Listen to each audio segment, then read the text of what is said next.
UVH as a system really isn't that bad. The worst crimes that it really commits is being a bit generic while also having a pretty unfun and uninspired system for actually progressing through it. So in this video, let's dive into each of these issues and come out the other side with a concept for what could make a better system while still preserving what UVH is. Because listen, if I had it my way, well actually I did a video on that already. How's it going, my fusty fart munchers? It's your boy Slinky McDinky, and let's talk about Ultimate Vault Hunter.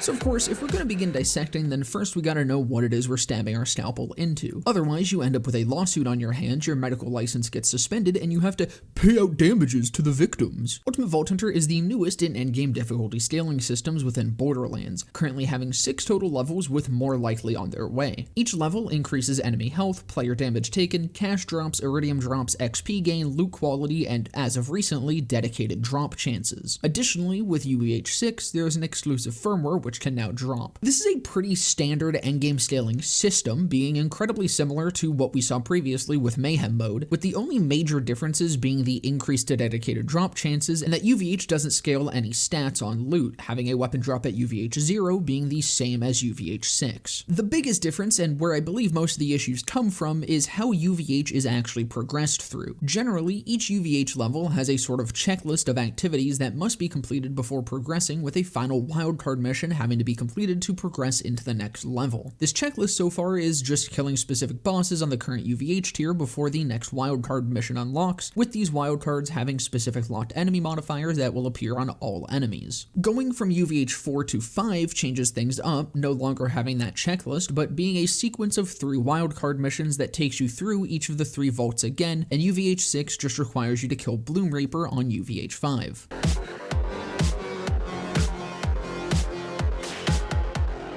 As I said, the UVH scaling system itself is fine. It's a bit generic, but that's totally fine. As an endgame scaling system, there's no reason it has to be anything super fancy or unique. It just simply has to provide a greater challenge for a greater reward, which it does through higher XP gains, better loot quality, and more firmware drops, the addition of a UVH 6 exclusive firmware, and likely more to come down the line, and again, as of more recently, UVH increasing the drop chances on dedicated loot. This, I believe, is the core identity of what UVH is. It's a simple yet effective endgame scaling system that, while I find a little safe and a little bland, works for what it does, and I won't really be focusing too much on this aspect. The real issue is in this progression system. The checklist effectively amounts to you spending more time fast traveling around the map and driving from boss to boss to unlock a wildcard mission. That wildcard mission, of course, being a mission you've already played with no dialogue skip and having often incredibly obnoxious modifiers spawning on every single enemy. Fun stuff, assuming your definition of fun is ripping the hair off your asshole by the fistful.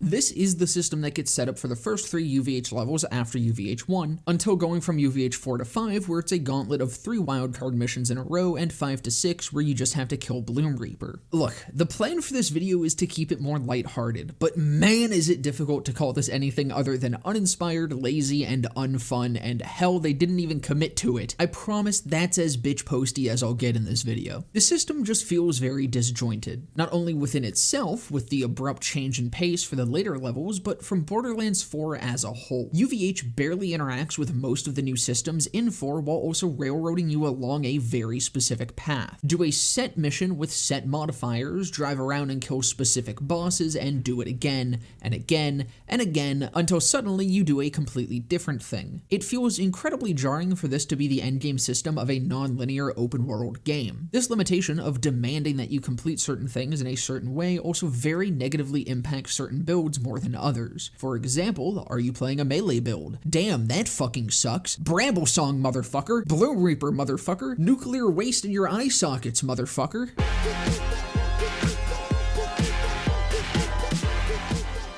Before getting into my proposal here, I want to quickly break down exactly what the areas are that I want to target with my ideas. First and foremost, I want UVH to interact with more of the new systems and the things that actually make BL4 BL4. I want to fix the disjointed feeling that comes within the system itself and the juxtaposition of the system compared to what BL4 is, which again is a non-linear free roam open world game. You know, whether or not I enjoy that it's an open world aside, that is what the game is. God damn it, there I go bitching again. But this leads us to the next focus, opening up the player's options similar to that of Mayhem in BL3. Mayhem allowed you to progress at your own pace and create your own routing while still emphasizing the core systems of the game such as farming, combat, and build crafting. As long as you didn't, cheese through Mayhem straight to 10 with Vendors, Moxie, Digiclone, Iron Bear, Phase Flare, Flak Pets, or whatever else. Those of you that actually like Mayhem, like me, get my point. With UVH having a set-in-stone path by the game creates a very limiting experience and one that often very quickly gets optimized to all hell and ends up boring as shit. Everyone having the ability to experience their endgame grind differently adds a whole other layer to what a system like this can be, along with creating discussions around someone's individual preference on routing versus another's. It also adds an additional layer to allegiance runs or other challenge or specific runs where a melee build will have a completely different routing to a Jacob's run or a Torg run or whatever else.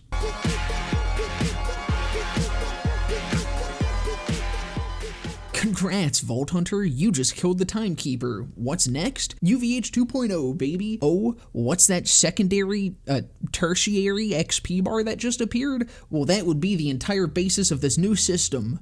Whoa! I promise there's more to it than that. As I said, I wanted to keep the core identity to UVH, and with that, I wanted to try my best to keep the general structure of lead up, the checklist, and climax, the wildcard mission. My proposal for UVH 2.0 centers around utilizing an XP-based system for scaling through each level. This is to replace the lead-up checklist section, so the player still has to actually experience the game somewhat on each level before moving up into the next. This preserves the check that the lead-up effectively serves to provide to make sure that the player is able to handle the current UVH level and deserves to move on to the next. Where this differs, though, is of course that it doesn't strong-arm you into just killing certain bosses. Rather, this provides an opportunity for you to begin your farming journey while progressing through your UVH levels. Very rarely are you going to be fully geared up and 100% built when coming out of a story playthrough. Hell, as it stands right now, you don't even come out of a playthrough at max level. You are going to be grinding both XP and gear anyways, so letting that time you spend also progress your UVH levels will make it feel a lot smoother. You would gain UVH XP from the usual sources of combat XP, though you gain increased XP from bosses, bounties, and rift bubbles, being the major sources currently available for XP grinding or loot grinding. This XP bar would also progress at a quicker rate than your normal XP, letting you reach the max for the current UVH tier in a reasonable amount of time. The XP bar here isn't meant to fully gate progress, rather provide a way to progress while doing what you want to do or what you are going to be doing anyways, integrating the progression with your general gameplay. Now, I did use the term max, but it's important to note that XP doesn't go to waste if you choose to stick around on a single level for longer than necessary, because you can overfill that XP bar. What can you do with that overfilled XP? Well, we gotta talk about what this XP bar does first. Once your UVH XP bar is full, you'll take that XP and head into a vault of your choosing, where you can dump the XP into the Vat of Ascension, activating the UVH trial within this vault. This makes the boss harder, as in like Bloom Reaper levels of harder, making them equivalently tanky, and increases mob spawns within the mobbing sections of those vaults, with those mobs not only being tougher, but completely different enemy types. For example, UVH1 Radix could have a vault full of Ripper enemies, while UVH3 Radix might have a bunch of creature enemies. The idea is that each vault from their UVH1 to their UVH6 trial will have a different set of enemies that will spawn. These enemy types are not random, so if UVH1 Radix was Ripper, it would always be Ripper for everyone at UVH1. Additionally, at UVH5, Bloom Reaper gains a Vat of Ascension, which requires you to mob through his entire lead up and defeat him at the end to reach UVH6, with that becoming an additional option for future UVH levels beyond 6. Now finally, returning to that excess XP, that can be used to dump into these vats to provide increased rewards at the end of your trial in the form of higher chances at legendaries from the end chests of the vaults and Bloom Reaper. And here is our climax. Rather than a single static wildcard mission, each tier lets you choose one of 3 to 4 challenges to take on, with a bit of a twist on them to keep things fresh and engaging. Once again, this is taking advantage of a somewhat new system within BL4 being the vaults and implementing them much smoother into the UVH progression. While I did say it made the whole thing feel a bit disjointed with the UVH5 wildcard vault rush, it actually was my favorite favorite part of the UVH grind because of how natural it felt for the vaults to play a role in this endgame system. So here's a way to fully integrate them into it. This climax also complements the lead up incredibly nicely, also providing opportunity for player choice to shine in rounding your way through UVH. Depending on your build, there may be specific enemy types you want to avoid as much as possible, or enemy types that you would much rather fight. And you get the opportunity to do exactly that, even if your routing ends up as just personal preference. The opportunity for people to take different routes through their endgame is there from start to finish. But that's not all, because along with that, it provides the opportunity to have actual, real, replayable endgame mobbing content. Make it so that you can return to any of the UVH trials at any time during the endgame, and you've just added 20 replayable mobbing sections that cover every single enemy type multiple times over. Are they pretty much all similar in layout? Yes, absolutely, and very likely no one will interact with all 20 of them regularly, but that still provides a great area of tougher required mobbing for testing builds against specific enemy types and as an alternative to farm gear. Let the player continue earning UVH XP even after reaching max UVH, and they can still dump that into the vat for even better rewards every so often. That's the core of my concept, but I have a few additional but smaller things that could be very nice to either further expand UVH and the endgame in general, or just make it feel slightly better or more worthwhile. All of this particularly pertaining to loot. First of all, just get rid of the tiered legendary system. For those that might be unaware, some legendaries just have a lower drop chance than others for no real reason. This has existed in some previous games, but generally there was a purpose to it. While 10% would be the standard, some bosses would have higher rates if they were tougher or rarer, while some would have lower if there was multiple instances of that boss that could drop the same thing within the arena. In BL4, there really seems to be no rhyme or reason as to why the Bloody Lumberjack is a 6% drop rate while the Bond is a 9%. Some even go down to 3%. Just make them all the same damn thing, ideally at that 9%, if not just flattening it to 10. Second, this suggestion comes straight from Yeet McDougie in my Discord server, but I'm a bit of a fan of it. Add every weapon into the world drop loot pool, either at UVH 6 or whatever the max ends up as, or just in UVH period. A vast majority of them are already there. It would be nice to be able to have a chance at literally anything at any point. Of course, it would be a low chance and effectively just QOL over anything else, but it would be nice to get a really nice variant of a good gun just out of nowhere here and there, and especially with my vault trial concept and how you can overlevel to get better rewards, having everything in that potential pool from those end chests is very helpful. A further increase to firmware drops during UVH would also be incredibly nice, but I imagine this is something that is likely going to continue growing with more UVH levels. I hope that wherever the max for UVH does land, it is a 100% or near to 100% drop rate on firmware. And finally, manufacturer zones. This could be a weekly rotation thing where each of the specific zones on the open world map have increased chances at certain manufacturers, very similar to the Loot the Universe event from BL3. This would increase purples and world drops of that manufacturer, dedicated drops in pearlescence if applicable to the current manufacturer, enhancements and particularly legendary enhancements, and maybe even licensed parts within that zone. There's enough zones that each manufacturer could be represented in multiple zones, and rotating these manufacturer zones weekly could be a great addition to the current list of weekly rotations. There's a lot more I could probably say on this idea, but I think it's deserving of a video all on its own. So hey, subscribe if you're interested in that. That about does it for my UVH 2.0 proposition. Of course, this is all in good fun, and honestly BL4 has way bigger issues to attend to than UVH, but it's a system that I thought had a lot of areas to improve upon and would be a good candidate for a video like this. What do you think of UVH? Do you have other ideas of how it could be improved, or are you just a big fan of how it is currently? Finally here, I want to give a big shout out to MaMLP and Yeet McDougie in my Discord server for really helping get my juices flowing creatively here, both offering great suggestions that played into my final concept. Also, shout out to anyone else that participated in the conversation. If you want to join in on these conversations in the future, I recommend joining my Discord. I open up a channel every time I'm writing a video like this to get input from you fellas, and it's always a good time. That's about do it for this one though. I hope you guys enjoyed. If you did, definitely consider leaving a like, comment, subscribe, all of that. I'll be live right here on YouTube and also over on my Twitch channel, where there'll be a link to down in the description below, and just under that is a link to my Discord server. But with that all being said, I hope to see you guys in the next one.